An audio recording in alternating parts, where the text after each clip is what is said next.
সীমান্ত নিয়ম লঙ্ঘন করে বিলোনিয়ার মুহুরী নদীর বল্লামুখা আইসিনাগার এলাকায় বাংলাদেশ অংশে উঁচু বাঁধ নির্মাণ করছে বাংলাদেশ। অথচ মুহুরী তটে নদীর উল্টো অংশে রামঠাকুর পাড়ায় তুলাগাছ থেকে বিএসএফ ক্যাম্প পর্যন্ত বাঁধ সংস্কার ও রাস্তা নির্মাণে সবসময় বাধা দিয়ে আসছে বাংলাদেশ। একসময় দুই দেশের মধ্যে এলাকা নিয়ে তুমুল গুলি লড়াইও হয়েছিল।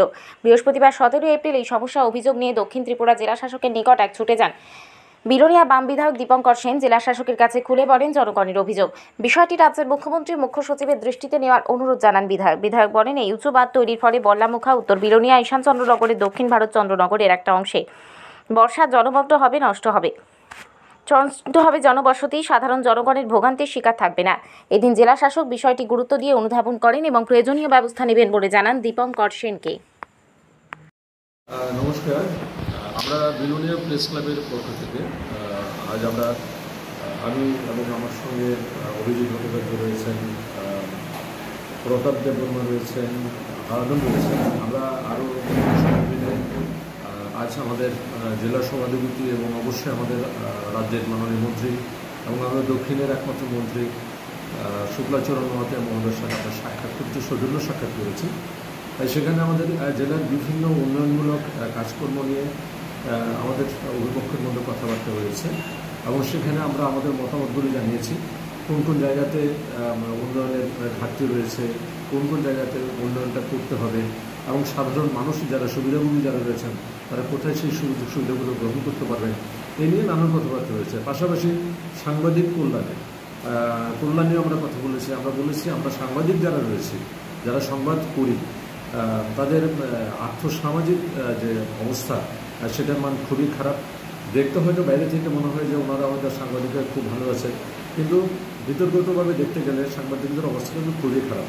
তো সেই দিক থেকে বিবেচনা করে আমরা কথা বলেছি যে সাংবাদিক কল্যাণে ওনারা যেন সদর্থক ভূমিকা নিয়ে আমাদের জন্য ভাবেন এবং মাননীয় মন্ত্রী মহোদয় এবং সেই সাথে সভাধিপতি মহোদয় দুজনে বলেছেন আমরা এই বিষয়টা মানবিক দৃষ্টিভঙ্গি থেকে দেখব, দৃষ্টিকোণ থেকে দেখব এবং সাংবাদিকদের জন্য কিছু করা যাবে না সেই নিয়ে আমরা ভাবব এবং আগামী দিনে সাংবাদিকদের নিয়ে পুরো দক্ষিণ জেলার সাংবাদিক যারা রয়েছেন, মহকুমার সাংবাদিক যারা রয়েছেন তাদের সঙ্গে বসে ওনারা কথা বলবেন।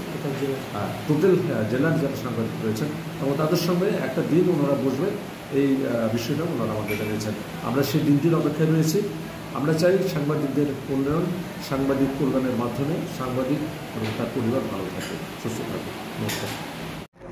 আমি ডিএম সাউথ সঙ্গে দেখা করতে এসেছিলাম, ওনার সঙ্গে আমার কথা হয়েছে। তো বিশেষ করে যে বিষয়টাতে আমি এসছি কথা বলতে, সেটা হচ্ছে বল্লামুখাতে একটা বাঁধ তৈরি করছে বাংলাদেশ। তার পয়েন্টে গত ফ্লাডে সেখানে এই বাঁধটা ভেঙে গিয়েছিল এবং ওই বাঁধটা ভাঙার ফলেই দেখা গেছে বিলোনিয়া শহরটা সেফ হয়ে গিয়েছিল। এর আগেও 83 যখন ফ্লাড হয়েছিল তখন এই বাঁধটা তখন ভেঙেছিল এবং ওই বাঁধটা ভাঙার ফলেই সেখানে বিলোনিয়া শহরটা সেফ হয়ে যায়। কিন্তু একটা প্রশ্ন হচ্ছে যে ওদের বাঁধ ভেঙেছে, ওরা করবে, কিন্তু ওরা দেখা যাচ্ছে যে সীমান্তর যেই সিস্টেমগুলো সেগুলো ওরা লঙ্ঘন করছে। বিশেষ করে বাঁধকে বেশি উঁচু করা, তাকে আরও প্রশস্ত করে করছে। আমরা যখন বাঁধ করতে যাচ্ছি সেখানে, বিশেষ করে আমাদের তুলাগাছের পরে যে ডিসপোর্ট ল্যান্ড, তখন আমাদের কাজ করতে দেয় না, বাঁধে কাজ করতে দেওয়া হয় না, বাঁধ মেনটেন্যান্স করতে দেওয়া হয় না। ওই বাঁধের উপরে রাস্তা করার জন্য সেখানে বাংলাদেশ বাধা সেখানের মধ্যে দেয়।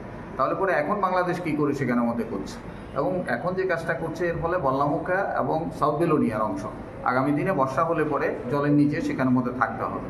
আমি এই বিষয়টাই সেখানে আজকে ডিএম সাহেবকে বলেছি যে জরুরি ভিত্তিতে সেটা যাতে হস্তক্ষেপ সেখানে করা হয় এবং সেটা যাতে চিফ সেক্রেটারি এবং সেখানে এসডিএম তাদের দৃষ্টিতে সেখানে নেওয়া হয়। তার জন্যই আমি আজকে ডিএম সাহেবের সঙ্গে সেখানের মধ্যে দেখা করেছি। ডিএম সাহেব বলেছেন আমি প্রয়োজনীয় পদক্ষেপ সেখানে গ্রহণ করব।